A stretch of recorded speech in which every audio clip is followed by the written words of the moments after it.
Dear students, আজকে আমরা number system discuss করব। এটা সিবিএসই ক্লাস 9 এর থার্ড চ্যাপ্টার। চলো আমি আর কথা বাড়াচ্ছি না, স্টার্ট করা যাক।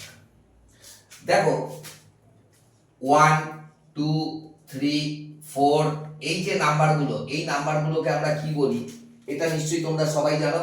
এগুলো হচ্ছে ন্যাচারাল নাম্বারস। এই নাম্বারগুলোকে আমরা বলে থাকি ন্যাচারাল নাম্বারস। আমি এখানে একটা করে রাখলাম, এটা হচ্ছে ন্যাচারাল নাম্বারস। এখন এই ন্যাচারাল নাম্বারস এর সাথে আমি যদি একটা জিরো অ্যাড করে দিই, তাহলে পরে যে নাম্বারগুলো আমি পাবো সেই নাম্বারের কালেকশনটাকে আমি কি বলবো? এগুলো হচ্ছে হোল নাম্বারস। এটা হলো হোল নাম্বারস। হোল নাম্বারস আর ন্যাচারাল নাম্বারস এর মধ্যে ডিফারেন্স কি? সব কটা ন্যাচারাল নাম্বারই হচ্ছে হোল নাম্বার। হোল নাম্বারে শুধু একটা জিরো বেশি আছে, জিরোটাকে ন্যাচারাল নাম্বারের মধ্যে নিয়ে আসা হয় না। নাম্বার 3, এই যে হোল নাম্বারের যে কালেকশনটা আমি পেয়েছি, আমি যদি তার সাথে মনে করো -1 -2 -3 -4 এই সমস্ত নাম্বারগুলোকে যদি আমি অ্যাড করতে থাকি, তাহলে পরে এখন আমি যে কালেকশনটা পাবো এই কালেকশনটাকে আমি কি বলবো? এটাকে আমি বলবো ইন্টিজার্স। তাহলে এটা হলো ইন্টিজার্স। এটা আই, অনেক জায়গায় আবার জেড দিয়েও রিপ্রেজেন্ট করা হয়, যা খুশি, ইন্টিজার্স গেল। এই যে ইন্টিজার্স এর কালেকশন আমি পেলাম, এর সাথে আমি যদি এখন মনে করো অ্যাড করে দিই fractions, positive and negative fractions যদি অ্যাড করে দিই, মানে ধরো -7/5 -6/3 নয়, ধরো -6/5 -8/7, বা যদি আমি এগুলোকে এরকম ভাবেও লিখি যে -2/1/9, পজিটিভ যদি ধরি 1/2 1/3 2/3 4/3 7/2/9, এই সমস্ত যত রকমের ফ্র্যাকশন হয় সেগুলোকে যদি অ্যাড করে দিই, তাহলে আমি যে কালেকশনটা পাবো, এবারে আমি যে কালেকশনটা পাবো এই কালেকশনটাকে আমি কি বলবো? এই যে কালেকশনটা পেলাম এই কালেকশনটাকে আমরা বলবো রেশনাল নাম্বারস। এটাকে আমরা কি বলবো? Rational numbers. তবে রেশনাল নাম্বারস এর মধ্যে এগুলো ছাড়াও ডেসিমেল ফ্র্যাকশনস আসতে পারে, আর সেটা নিয়ে আমরা ডিসকাস করছি, পুরোপুরি ডিসকাশনটা আমরা করব। চলো এখন এই রেশনাল নাম্বার সম্পর্কে আমরা একটু জেনে নিই। এই জিনিসটাই আমাদের জানবার আছে এখানটাতে। রেশনাল নাম্বারটা কি জিনিস? Definition: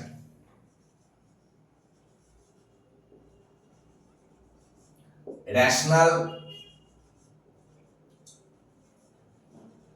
number. What is rational number? ডেফিনিশনে বলা হচ্ছে আর number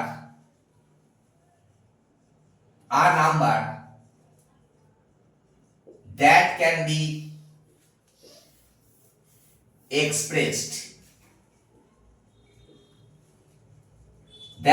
be expressed in the form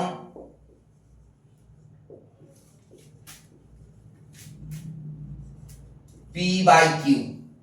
A number that can be expressed in the form p by q, where p, q are integers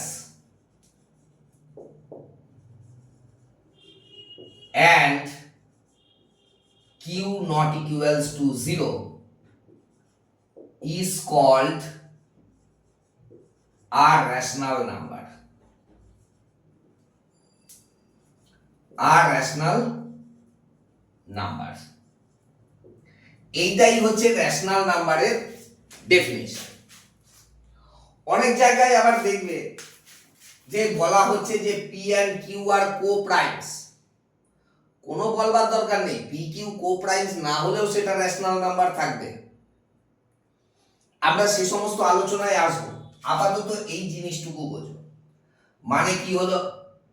মানে হলো যে নাম্বারকে আমরা পি বাই কিউ ফর্মে express করতে পারবো, মানে একটা ফ্র্যাকশন যেমন দেখতে হয়, ধরো 2/3, 7/6, এরকম পি বাই কিউ ফর্মে আমরা যে নাম্বারকে এক্সপ্রেস করতে পারবো।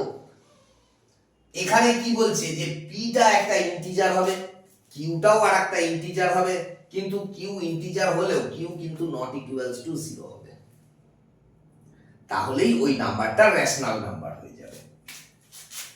এখন দেখি কারা কারা রেশনাল নাম্বার। ধরো 1 একটা নাম্বার। 1 কে তো আমরা এরকম ভাবে লিখতে পারি 1/1 -1 বাই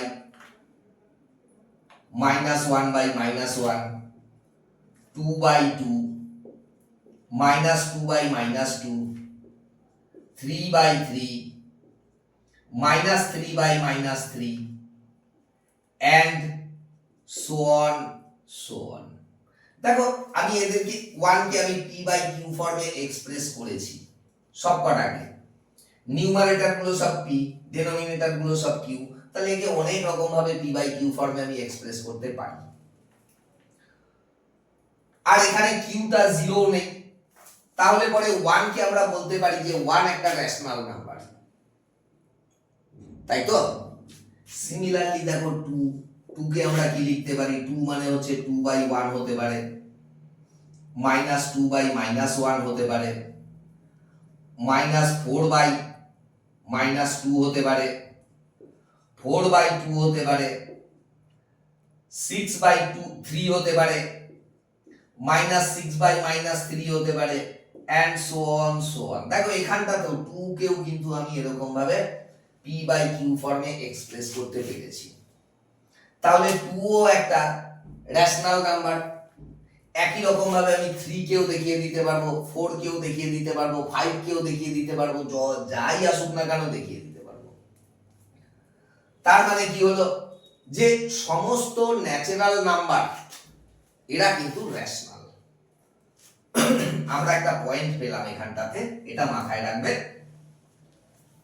যে এই একটা পয়েন্ট পেলাম, সেটা কি না, all natural numbers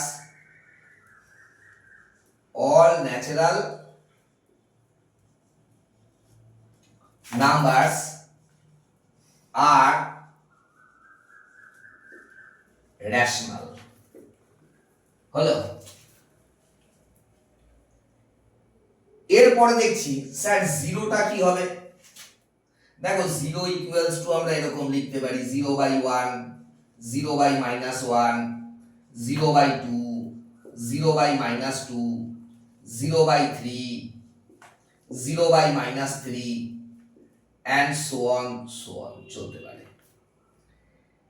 আমাদেরকে বলা হয়েছিল দেখো যে q নট ইকুয়ালস টু 0, মানে এই যে p বাই q ফর্মে আমি এক্সপ্রেস করেছি, এখানে q টা 0 হবে না। আমার তো হয়নি, আমাকে তো কোথাও বলেনি যে p টা 0 হবে না, p তো 0 হতে পারে, q 0 হবে না, এই কথাটা বলা হয়েছে। আর আমি তো কোথাও q কে 0 দেখাইনি। তাহলে পরে আমরা কি বলতে পারি না 0 এটাও একটা রেশনাল নাম্বার। এখন আগেই আমি দেখিয়ে দিয়েছি ন্যাচারাল নাম্বার গুলো, মানে 1 2 3 4 এরা সবাই হচ্ছে রেশনাল। এখন আমি দেখিয়ে দিলাম যে 0টাও রেশনাল, তার মানে কি হোল নাম্বারস আর রেশনাল, তাই তো? হোল নাম্বারস আর রেশনাল। তাহলে আমি কিন্তু এই জিনিসটাও দেখতে পেলাম যে হোল নাম্বারস আর রেশনাল। দেখো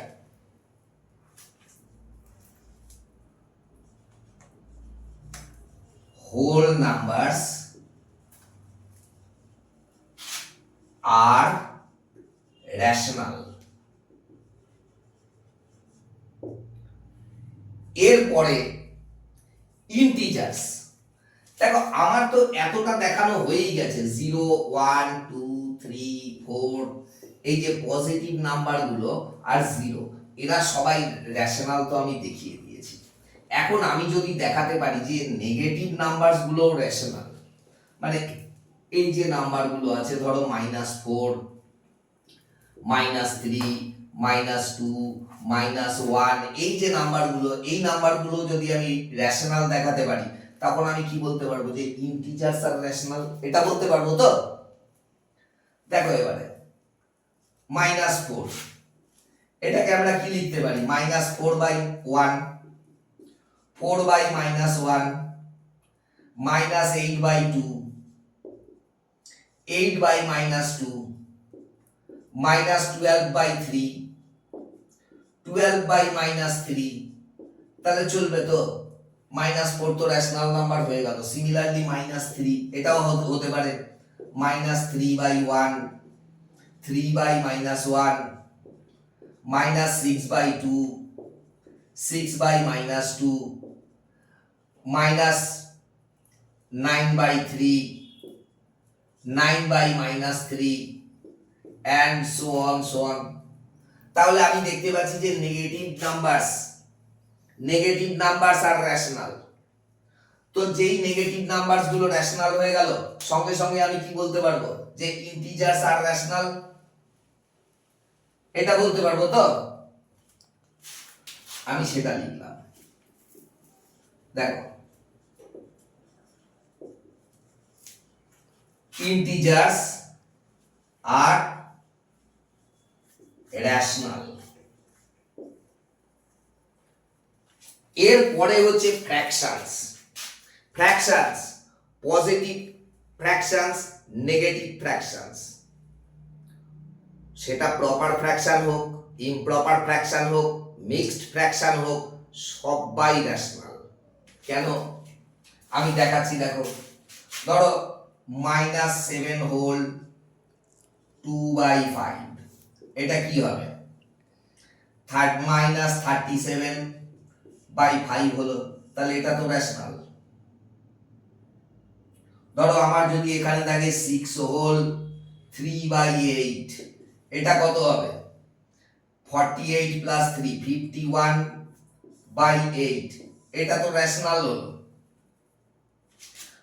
আর তো ধরো এরকম থাকতেই পারে -1/2, তারপরে মনে করো -1/3, তারপরে মনে করো -2/3, -4/3, -8/11, এই সমস্ত গুলো তো হবেই। যদি আমরা ইয়েতে আসি, পজিটিভ ফ্র্যাকশনে আসি, ধরো 2/5, 8/9, এগুলো সবই হচ্ছে রেশনাল নাম্বার। তাহলে all fractions are rational numbers.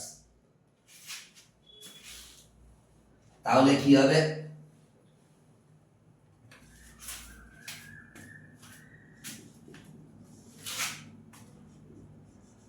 all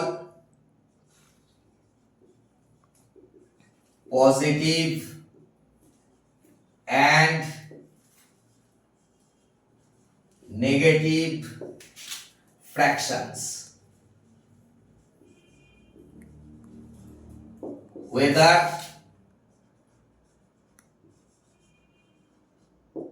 proper, improper,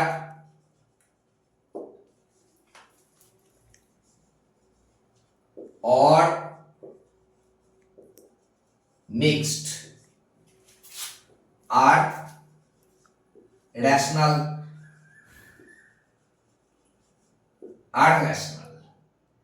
এর পরে যেটা আসছে সেগুলো কি নাম্বার থাকে?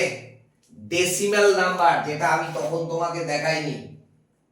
ডেসিমাল গুলো কিন্তু রেশনাল নাম্বার হবে, তবে ডেসিমালের একটা পার্ট হবে রেশনাল। কিরকম? আমরা সেই ডিসকাশনে আসছি। দেখো,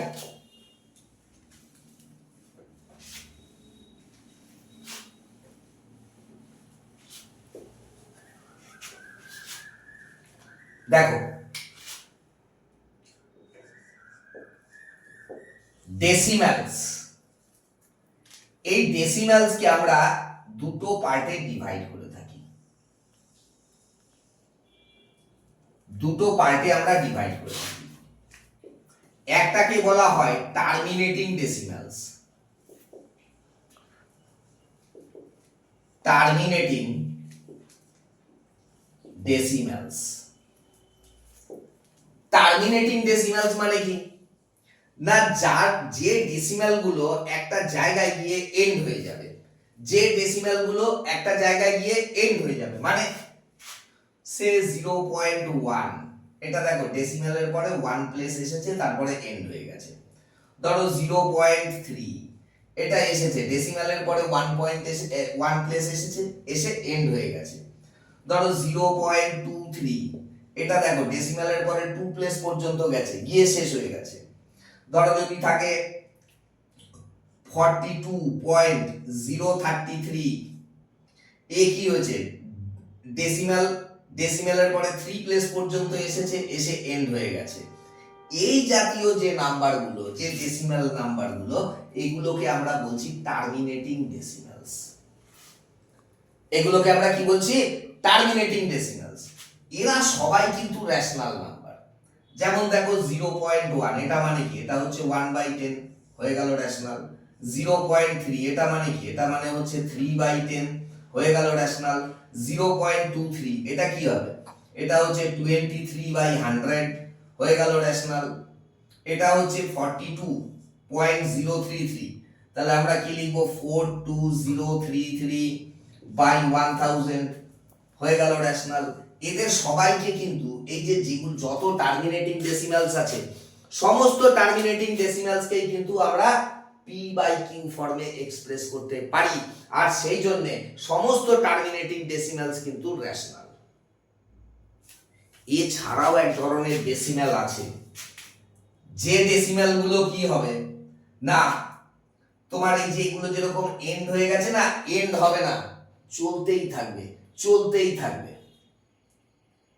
এখন তুমি ভাবছো যে আবার স্যার কি কথা বলছে, এরকম আবার হয় নাকি? হ্যাঁ স্যার হয়, আমি দেখাই। ধরো একটা নাম্বার আছে 2/9, তো এখানে কি করবে, এটাকে ডেসিমালে কনভার্ট করো। ধরো 2, এখানে এলো 9, দাও, যাবে না তো, তাহলে 0, ডেসিমাল বসলে এখানটাতে হলো 20, কত হলো, 9 2 যা 18। দেখো আবার এসেছে 2, যেটা যেটা তোমার ছিল, তার মানে ডেসিমালের জন্য তুমি আবার 20 পাবে, আবার তুমি 2 টাইমস দেবে, কিন্তু তুমি এখানে 18ই পাবে, আবার আসবে 2। এইভাবে একটা মানুষ যদি সারা জীবন ধরে এটাকে ডিভাইড করতে থাকে, সে সারা জীবন ধরে শুধু 0.22222222222 করে লিখেই যাবে। ছোটবেলায় সে লিখতে বসেছিল যে এই ডিভিশনটাকে সে এন্ড করবে বলে, আর সে ওরকম ভাবে লিখেই যাচ্ছে, বড় হয়ে গেল, বুড়ো হয়ে গেল, চুল পেকে গেল, তার কিন্তু এটা মিলবে না। তো এইগুলোকে বলা হয় নন টার্মিনেটিং ডেসিমাল। ডেসিমালের সেকেন্ড পার্ট হচ্ছে এইটা, নন terminating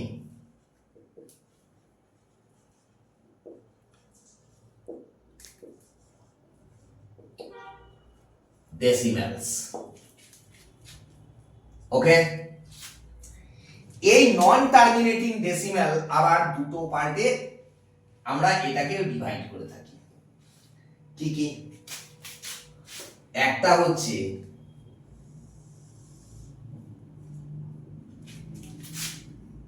repeating or recurring, repeating or recurring. Second part হচ্ছে non repeating or non recurring. Repeating মানে কিরকম? রিপিটিং মানে হচ্ছে ধরো ওই যে আমি একটা দিয়েছিলাম যে 0.222 এরকম ভাবে চলতে থাকবে, তাহলে এখানে কি হচ্ছে যে 2 এই নাম্বারটা একই নাম্বার রিপিট হয়ে চলেছে। এটা যে এরকম হতে হবে এমনও নয়, ধরো এরকম আসতে পারে 0.121212 এরকম ভাবেও চলতে পারে। এখানে কি হচ্ছে 12 এই নাম্বারটা রিপিট হয়ে চলেছে। এরকমও হতে পারে যে 0.432 তারপরে হচ্ছে মনে করো 575757 এরকম, মানে এবার এই 57 এই পার্টটা রিপিট হয়ে চলেছে। এই রকম যত রিপিটিং ডেসিমালস আছে দেখা যাবে এই সমস্ত রিপিটিং ডেসিমাল গুলোকে আমরা কিন্তু পি বাই কিউ ফর্মে এক্সপ্রেস করতে পারি। কিভাবে পারি সেটা আমরা যখন করব তখন দেখব। যেমন আমি তোমাকে অলরেডি দেখিয়েছি যে এটা মানে হচ্ছে 2/9, দেখিয়েছিলাম তো, এটা হচ্ছে 2/9। তো এরকম একে যেরকম করা যায় একেও করা যাবে, একেও করা যাবে, তার প্রসিডিওর আছে। তাহলে এদেরকে যদি পি বাই কিউ ফর্মে আমি এক্সপ্রেস করতে পারছি তাহলে এরা সবাই রেশনাল। বাকি রইল non repeating or non recurring decimals. এগুলো কি জিনিস? এগুলো হচ্ছে মনে করো এরকম ডেসিমাল 0.32, তারপরে মনে করো বলছে 332, তারপরে মনে করো বলছে 3332, তারপরে মনে করো বলছে 4 times 3, 4 times 3 2, এইভাবে চলছে। এর পরেরটা হবে 5 times 3 2, তারপরেরটা হবে 6 times 3 2, তারপরেরটা হবে 7 times 3 2, এইভাবে চলতে থাকবে, কোনোদিন এন্ড হবে না। এই সমস্ত নাম্বারগুলো এই যে ডেসিমাল নাম্বার, এই ডেসিমাল নাম্বারটাকে আমি পি বাই কিউ ফর্মে আনতে পারবো না, তাই এটা রেশনাল নাম্বারও নয়। আশা করি বোঝাতে পেরেছি রেশনাল নাম্বার কি জিনিস। এটা ইরেশনাল নাম্বার। আমরা যখন ইরেশনাল নাম্বার নিয়ে ডিসকাস করব তখন এটা নিয়ে আরো সুন্দরভাবে ডিসকাস করব। তো এই ছিল আমাদের আজকের ডিসকাশন। আশা করি এটা ভালো লেগেছে তোমাদের। That is all.